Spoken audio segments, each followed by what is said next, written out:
본문을 중심으로 해서 히스기야를 통해 배우는 영적 통찰력이라는 제목으로 함께 말씀을 나누려고 하는데요. 누구에게나 인생은 해프타임이라는 게 있습니다. 지난 6개월 혹은 지난 반년의 삶을 혹은 내 인생의 절반을 어떻게 살았느냐보다 중요한 것은 남은 삶을 어떻게 사느냐. 이게 더 우리에게는 숙제요, 또 기대가 있습니다. 히스기야를 통해서 하나님이 지난 그 히스기야의 지난날의 삶을 오늘 본문을 통해서 어떻게 그가 다시 되짚으며 뒤집어 놓으며 또 회복하고 하나님 앞에서 나는 이런 사람이요 하고 보여주는 증인의 모습으로 하나님 앞에 드러나는 히스기야를 통해서 마땅히 우리도 하나님 앞에서 우리도 지난 6개월보다는 훨씬 더 앞으로의 모습이 하나님 제가 떳떳하게 예수 잘 믿고 살았습니다. 이런 모습으로 나아갈 수 있도록 이 본문을 통해서 하나님이 지혜를 주시리라고 믿습니다. 우리는 누구나 실수하면서 삽니다. 그러나 같은 실수를 반복하는 것은 어리석지요. 이런 고사성어가 있습니다. 수실불반이라 조금 어려운 고사성어입니다만 이 말의 뜻은 다시 말하면 다시는 한 번 했던 실수를 되풀이하지 않는다는 뜻입니다. 같은 실수를 되풀이하지 않는다는 거예요. 실수하지 않고 사는 사람은 아무도 없죠. 요즘 보니까 미국에 처음 방문한 대통령도 문재인 대통령도 실수해서는 안 되는 실수를 하더라고요. 백악관에 방문을 해서 방명록에 썼는데 대한민국 대통령 문재인 이렇게 써야 되는데 대한미국 대통령 문재인 이렇게 썼어요. 니은자가 빠졌습니다. 그러니까 기자들이 또 말이 많아요. 트럼프 대통령과의 또 좋은 회담을 이루기 위해서 일부러 뺀 거 아니냐. 그런데 청와대 발표는 큰 실수였다 이렇게 발표를 했습니다. 우리도 실수를 하지요. 한번 예를 들어볼까요? 커피숍에 들어가 가지고 아메리카노를 하나 달라고 해야 되는데 이제 나이가 들어가면 잊어버릴 수가 있어서 아프리카노 한 잔 주세요. 이렇게 할 수도 있겠고요. 예? 부모님 연세가 어떻게 되십니까? 이렇게 물으면 저희 장인 장모님은 1살 차이세요. 장모님이 1살 위신데 부모님의 연세는 이렇게 1살 차이십니다. 이렇게 얘기해야 될 텐데 부모님은 연년생입니다. 이렇게 또 실수를 또 할 수도 있잖아요. 은행에 통장을 잃어버려서 재발급 받으러 가는 은행에 가서 직원에게 내 통장 재발행해 주세요. 이렇게 얘기가 되는 줄 알았더니 말이 나오는 거 보니까 내 통장 재개발해 주세요. 이렇게 이제 실수를 하게 됩니다. 그런데 이런 실수보다 더 큰 실수가 신앙생활에서도 있어요. 근데 히스기야라고 하는 한 인물을 통해서 그의 어떤 살아왔던 과거, 생활상 그리고 그의 모습으로 정기로 우리에게 보여주고 그것으로 그치는 것은 아니고요.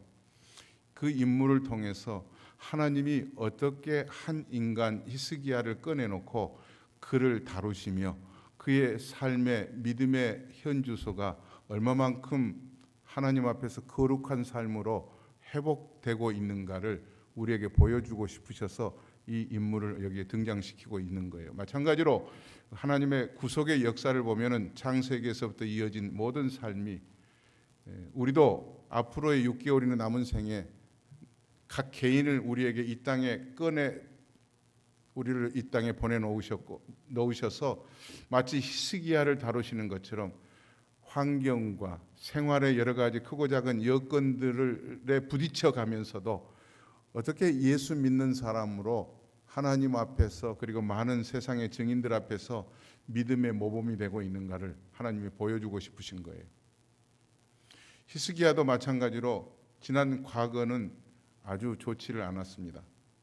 왜 그랬느냐 하면은 바르게 살 수 없는 그런 과거가 있었어요. 태생적으로 그렇습니다. 히스기야는 아버지가 남유다의 12번째 왕이었는데 아하스라는 이름을 가진 왕이었습니다. 그는 온 세상이 그를 이렇게 비난할 만큼 악한 왕이었어요. 어떤 면에서 악한 왕이었느냐 하면 하나님을 모르고 살았습니다. 하나님을 저버린 거예요. 그래서 우상 숭배를 하기에 급급했고 심지어는 자기 아들을 불에 집어넣을 만큼 이방 사람들에게 휩쓸려서 살아왔어요. 그런 가운데서 히스기야가 자라났습니다. 그리고 왕이 된 거예요. 그러니까 히스기야가 제대로 살 수 있는 그런, 누구에게 배울 수 있는 그런 가정이 아니었어요. 그런데 여기서 하나 짚고 넘어갈 것은 히스기야가 열왕기하 18장 5절에 보면은 전무후무한, 유대 땅에서 이전에도 없었고 이후에도 없은 참 하나님을 경외하는 왕이었다, 이렇게 성경은 기록하고 있는 거예요. 제가 한번 읽어드릴게요. 열왕기하 18장 5절에 이렇게 기록하고 있습니다. 히스기야가 이스라엘 하나님 여호와를 의지하였는데 그의 전후 유다 여러 왕 중에 그러한 자가 없었으니. 이 일이 가능하겠어요? 왜 가능했느냐 하면 아버지는 그런 아버지였음에도 불구하고 어머니가 대단했어요. 어머니는 스가랴의 딸 아비야라는 이름을 가진 어머니였어요. 신앙의 어머니였습니다. 아버지가 비록 그렇다고 할지라도 어머니는 그를 신앙으로 키웠어요. 그렇기 때문에 히스기야라고 하는 믿음의 사람이 주어진 거예요. 특별히 어머니 되신 여러분들에게도 부탁을 합니다. 우리는 누구나 아버지에게서 많은 것을 배우고 또 그분을 통해서 훈련이 되고 있지만 더욱 중요한 것은 어머니예요. 어머니들께서 자녀들에게 정말 히스기야처럼 될 수 있도록 아비야가 얼마만큼 기도와 헌신과 희생으로 히스기야를 키워냈는지, 히스기야는 전무후무한 왕으로 성경에 기록될 만큼 기록될 수 있었던 배경이 그의 어머니였어요. 여러분들도 특별히 이런 어머니가 되기를 주의 이름으로 축원합니다. 쉽지 않은 거지만 한번 해보시면 분명히 후대에 우리 어머니 때문에 내가 이렇게 되었다.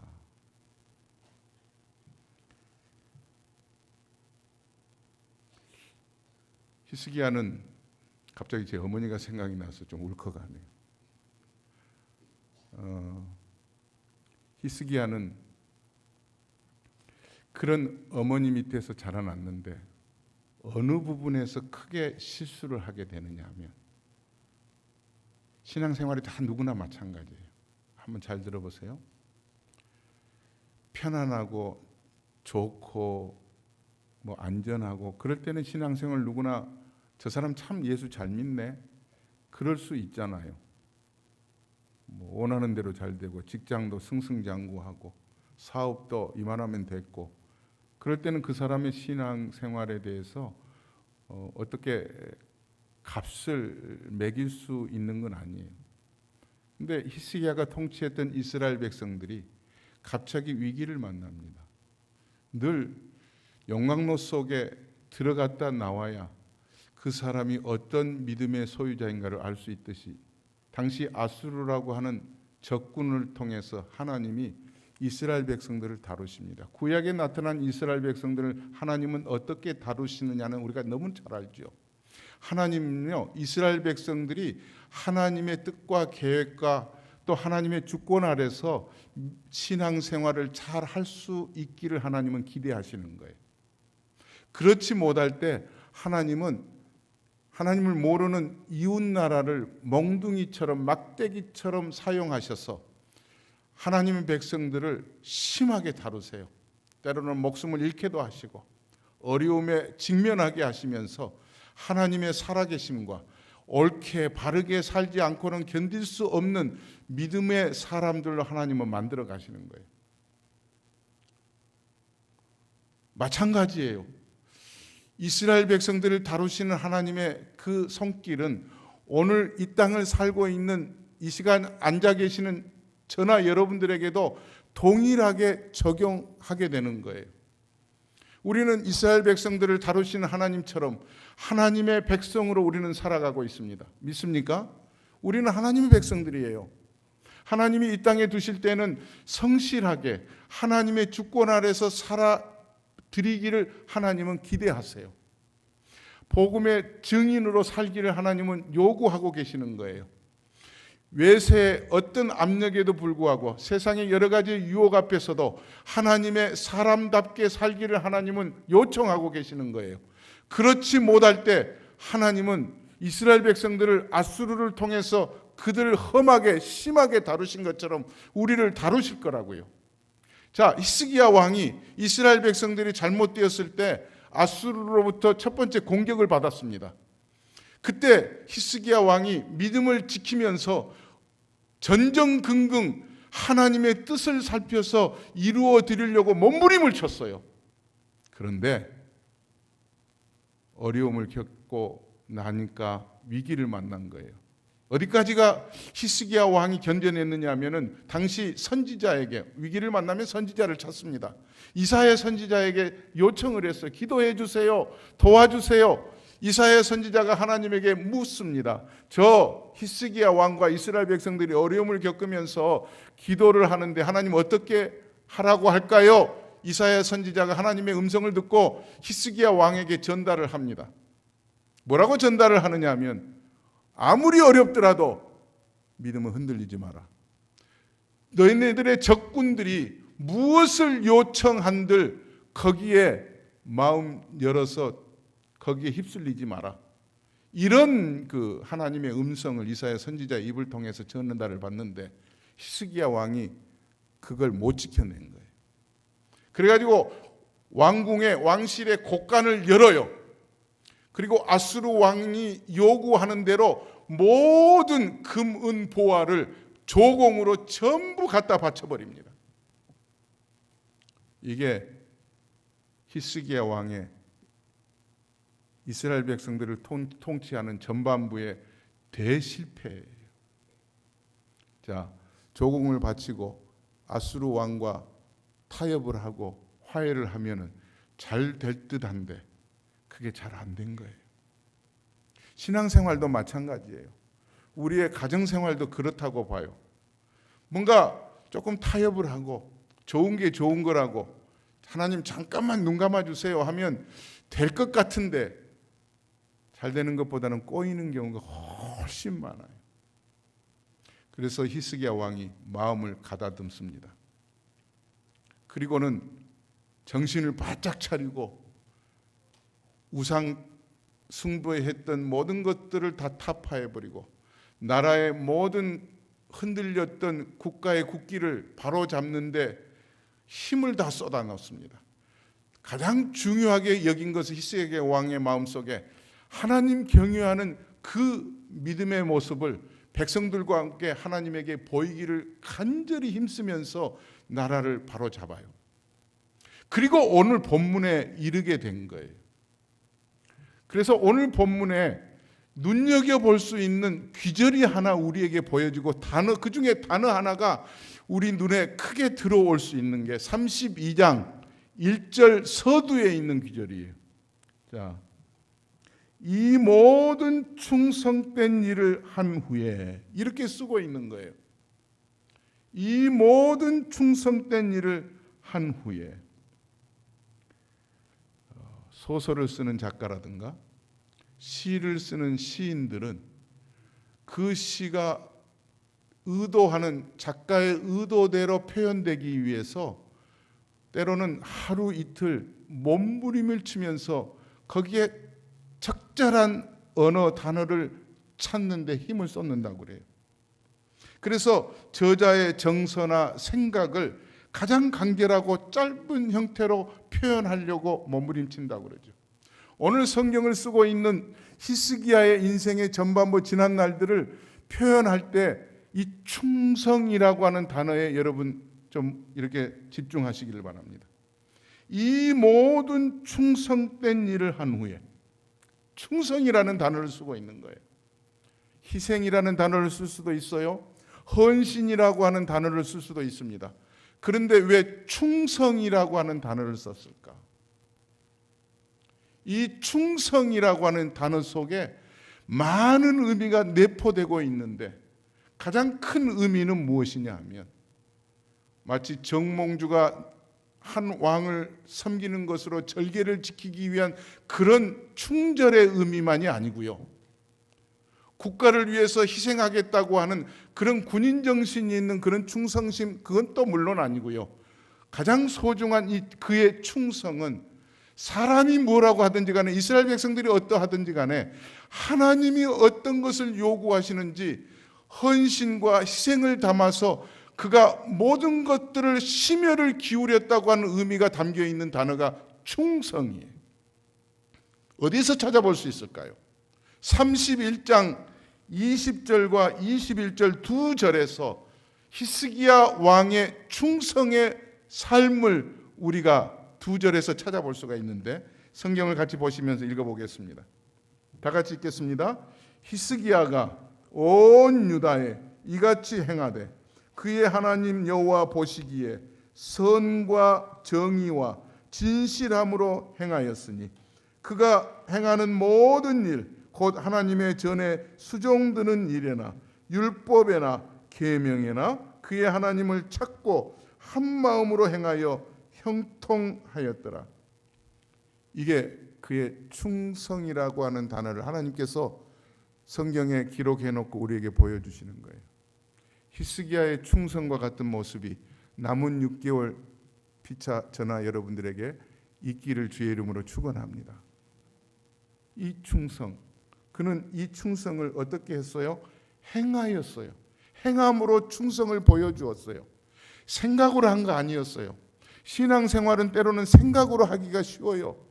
마음은 온이로되 육신이 약하다고 하는 이런 표현으로 그냥 신앙생활을 그냥 그렇게 덮어버릴 때가 많은 거예요. 그러나 히스기야는 행동으로 옮겼어요. 행동으로 옮길 때 어디에 초점을 두고 행동에 옮겼어요? 20절 중반에 보니까 여호와 하나님 보시기에 이렇게 쓰고 있는 거예요. 우리는 사람에게 잘 보이도록 신앙생활을 하는 것 결코 아닙니다. 하나님 보시기에 어떠한가에 여러분들의 마음이 남은 6개월 거기에 열려 있기를 간절히 소망합니다. 하나님이 나를 어떻게 보시는가? 기도 생활하는 일이라든가 성경을 읽는 일이라든가 교회를 섬기는 일이라든가 물질에 대해서 섬기는 일이라든가 하나님이 보시는 거예요. 맥주 감사주일이다, 성령 강림주일이다, 여러 가지에 하나님 앞에 감사드릴 수 있을 때 내가 하나님 보실 때 어떻게 내가 기도하며 행하고 있는지. 이 히스기야는 선과 정의와 진실함으로 했다고 말을 하고 있습니다. 어제 말 다르고 오늘 말 다르는 그런 행동하는 히스기야의 모습을 찾아볼 수가 없는 거예요. 그래서 하나님께서 그의 삶을 형통케 하신 거예요.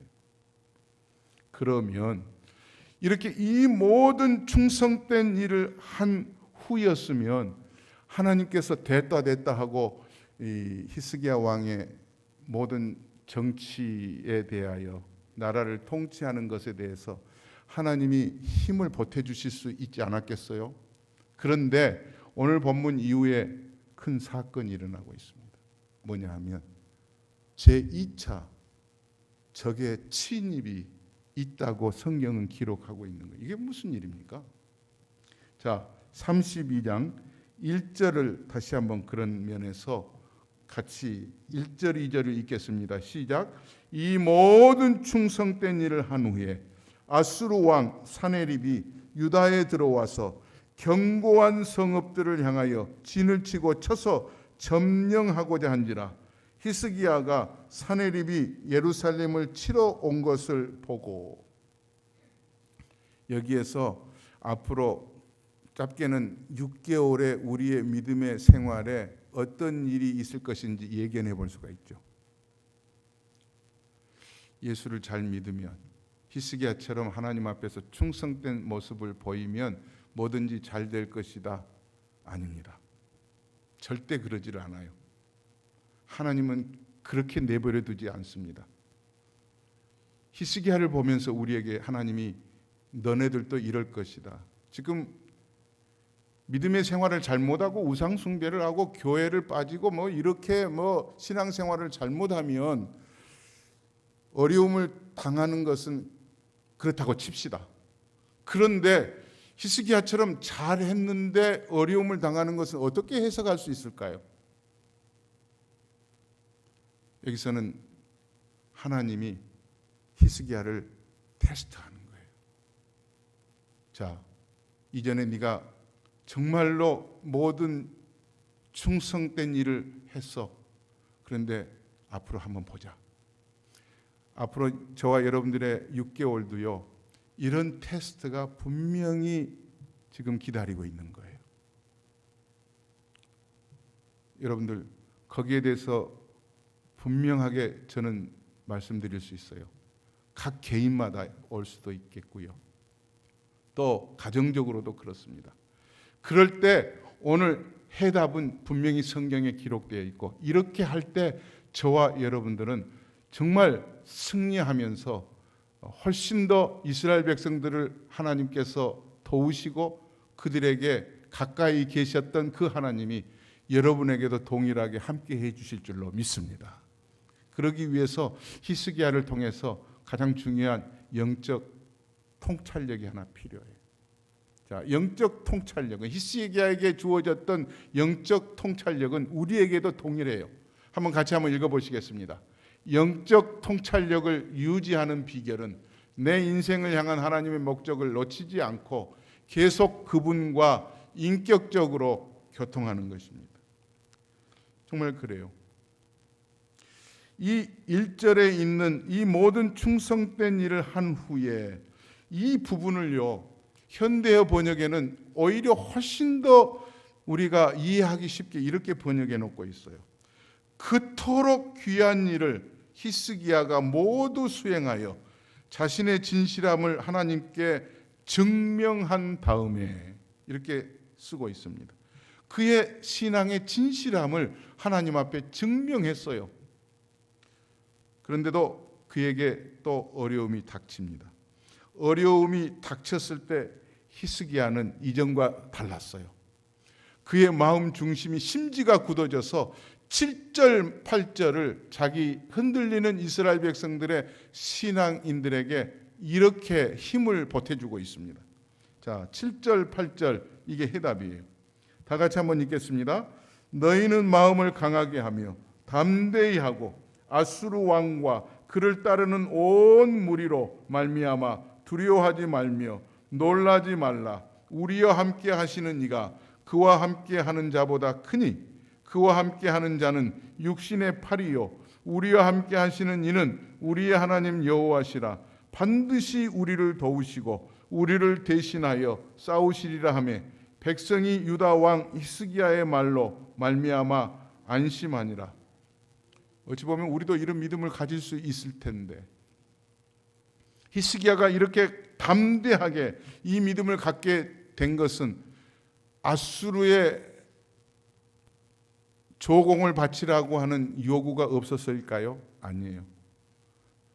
사탄은요, 우리 주변에서 훨씬 더 악랄하게, 그리고 정말 뱀처럼 우리의 믿음을 갉아먹고 흔들려고 해요. 한 번만 딱 눈 감으면 여러 가지로 유혹이 앞으로 6개월 동안에 있으실 거예요. 그런데 히스기야에게도 왜 그게 없었겠어요? 그러나 히스기야는 흔들리지 않았어요. 백성들에게 먼저 마음을 강하게 하며 담대히 하라고 말하고 두려워하지 말게 하면서 하나님 앞에 단단히 하나님의 팔이 저들의 육신의 팔보다 훨씬 더 강한 것임을 그들에게 믿게 하고 확인시켜주고 있는 거예요. 여러분, 하나님의 팔이 세상에 어떤 우리를 유익하게 하는 팔보다 더 든든하고 붙잡아야 할 팔임을 명심하시기를 바랍니다. 믿으십시다. 이 믿음을 갖기 위해서 C.S. 루이스는 이렇게 얘기를 하고 있어요. C.S. 루이스의 얘기를 그대로 그 글을 좀 길지만 여러분들에게 소개를 합니다. 믿음이란 이성의 기초를 둡니다. 저나 여러분이는 어떻게 하나님을 알게 되었습니까? 바로 이성으로 알게 되었습니다. 하나님이 한 분이시요 천지 만물을 창조하신 분이심을 우리는 이성으로 받아들입니다.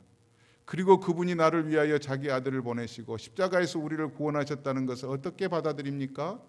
역시 이성으로 받아들입니다. 그래서 신앙의 기초를 세우는데 중요한 부분이 이성입니다. 그러나 위기를 만나면, 어려움에 처하면 이 이성에 근거한 믿음을 흔드는 장애물이 생깁니다. 그것은 바로 우리의 상상력을 동원하는 감정이 장애물이라는 거예요. 우리가 어려운 일을 만나면 쓸데없는 불길한 생각들을 많이 하게 됩니다. 아직도 내 눈앞에 일어나지도 않는 일을 미리 끄집어내어 미리 공상하여 불길한 생각을 만듭니다. 그래서 밤잠을 못 자고 눈이 벌게서 일어나곤 합니다. 기도한다고 엎드리기는 했는데 정작 기도는 안 하고 별의별 생각을 다 하고 있습니다. 그렇게 상상력을 동원해서 엉뚱한 생각을 하게 만들면 감정은 불안 쪽으로 가기 마련입니다. 점점 두려워지는 것이죠. 그렇게 되면 이 감정이 내 이성에 근거한 믿음을 흔들기 시작하기 때문에 결국 믿음이 흔들리는 것입니다. 이런 어려운 상황에서 하나님을 믿는다는 것이 무엇일까요? 이성이 받아들인 하나님의 약속, 하나님의 말씀을 기분이 바뀔지라도 그대로 고수하는 그런, 여기서는 기술이라고 했는데 실력이라고 할 수도 있어요. 그게 바로 신앙에 기초한 그런 스킬이겠죠. 이 기술이라는 것은 훈련이 필요합니다. 그래서 믿음도 일종의 훈련이 필요하고 훈련을 통해서 좋은 습관을 가질 필요가 있습니다. 흔히 어려운 일을 당하면 감정이, 기분이 이상하게 나를 끌고 가지 않습니까? 그러면 내가 감정에 끌려다니지 않기 위하여 적당하게 감정을 발로 차버리는 그런 훈련이 필요합니다. 감정에 계속 끌려다니면 안 됩니다. 우리 같이 한번 읽어보시겠습니다. 감정에 계속 끌려다니면 안 됩니다. 그것이 내 믿음을 흔들기 시작하면 발로 차버려야 됩니다. 기도할 때도 감정이 주장하지 못하도록 발로 차버려야 됩니다. 그래서 변덕이 심한 기분에 끌려다니면서 믿다가 말다가 하지 말아야 됩니다. 믿음은 냉정해야 합니다. 이것이 우리가 어려움을 극복하고 믿음을 항상 유지하는 방법입니다. C.S. 루이스는 옥스퍼드 대학 교수를 지내면서 이성에 기초한 신앙이라는 책이나 여러 가지의 책들을 통해서 우리에게 많은 신앙의 유익한 자료들을, 저술들을 우리에게 소개하고 있습니다. 그 가운데서 C.S. 루이스가 주는 말 중에 제가 참 좋아하는 것은 고통은 변장된 축복이다. 굉장히 좋은 말이에요. 고난은 변장된 축복이다. 여러분들 가운데 금년 남은 6개월이 히스기야 왕에게 덮친 또 하나의 위기, 적군의 침략이 있을 때 히스기야는 두 번 다시 실수하지 않겠다, 한 번 실수 또 하지 않겠다고 그런 마음을 가지고 그는 이스라엘 백성들과 스스로 자신이 하나님의 강한 팔이 저들이 믿는 육신의 팔보다 훨씬 강하다고 하는 그 믿음으로 감정이, 기분이, 두려움과 또 떨림으로 우리의 마음을 흔들어 놓고 기도하지 못하도록 자꾸 우리를 발걸음을 주저앉게 만든다고 할지라도 거기에 휩쓸리지 않는 그런 냉정한 믿음이 필요하다는 것입니다. 사랑하는 성도 여러분, 남은 6개월 충성하십시다. 사람에게 충성하자는 얘기가 아닙니다. 하나님께 충성하자는 겁니다. 유교에서 공자는요, 저 사람이 정말 충성한 사람인가 아닌가를 9가지를 들어서 이렇게 쓰고 있어요. 하나님은 이보다 더 크신 테스트를 통해서 우리가 정말 충성된 사람인가를 보시기를 원하실 것입니다. 공자는 이렇게 얘기했어요. 먼 곳에 심부름을 한번 시켜보아라. 그래서 그의 충성심을 확인해보라. 두 번째로 가까이 두고 옆에 두어서 그의 존경심을 확인해보라. 세 번째로 번거로운 복잡한 일을 시켜보아서 그의 재능이 어떠한지를 보라. 네 번째로 뜻밖의 질문을 던져서 그의 지혜를 알아보라. 다섯 번째로 급한 약속을 함으로 그의 신용을 보라. 여섯 번째로 재물을 맡겨서 그가 얼마나 후덕한 사람인지를 보라. 일곱 번째로 위급한 일을 알려서 그가 얼마나 중심에 서 있는 사람인지를 확인해 보라. 여덟 번째, 술에 취하게 하여 그가 얼마나 절도가 있는 사람인가를 확인하라. 아홉 번째로 남녀를 섞여 있게 하여 그가 성적으로도 얼마나 분별력이 있는 사람인지를 확인해 보라. 세상에서는 이런 아홉 가지로도 그 사람의 됨됨이를, 충성심을 봅니다. 그러나 하나님은 이보다 더 크신 것으로 히스기야의 충성심을 확인하듯이 앞으로 6개월 저와 여러분들의 심지가 하나님 앞에서 어떠한 것을 하나님이 보시기를 원하십니다. 사람에게 보이도록 신앙생활하는 것보다 하나님이 보시는 증인의 삶에 여러분은 거기에 집중하여 하나님의 크신 축복을 받으시는 모든 성도들 되시기를 주의 이름으로 축원합니다. 기도하겠습니다.